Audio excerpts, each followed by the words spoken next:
السلام علیکم، آپ دیکھ رہے ہیں کے نیوز ایچ ڈی۔ میں ہوں حارث علی شاہ گیلانی۔ چلتے ہیں آج کی اہم خبروں۔ تازہ ترین خبروں سے باخبر رہنے کے لیے ہمارا چینل سبسکرائب کیجیے۔ رخ کریں گے ڈیرہ اسماعیل خان کا۔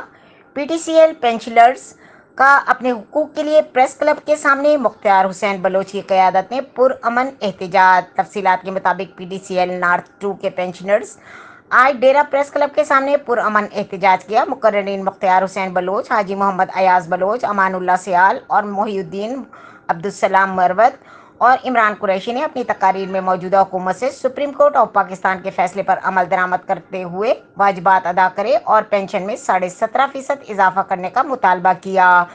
انہوں نے یہ بھی کہا کہ ہم نے بچوں کی تعلیم اور شادیوں کے اخراجات برداشت کرنے ہیں جن کی مہنگائی کی وجہ سے رکاوٹیں درپیش ہیں۔ اگر ہمارے حقوق ادا نہ کیے گئے تو اسلام آباد میں دھرنا دیں گے۔ پینشنرز کی مختلف بینرز بھی اٹھا رکھے تھے اور پاک فوج اور چیف جسٹس کے حق میں زندہ باد کے نعرے بھی لگائے گئے۔ آخر میں ملک و ملت کی سلامتی کی دعا بھی کرائی گئی۔ مزید خبروں اور اپڈیٹس کے لیے ہمارے ساتھ رہیے گا۔ تب تک کے لیے اپنا خیال رکھیے گا۔ اللہ حافظ۔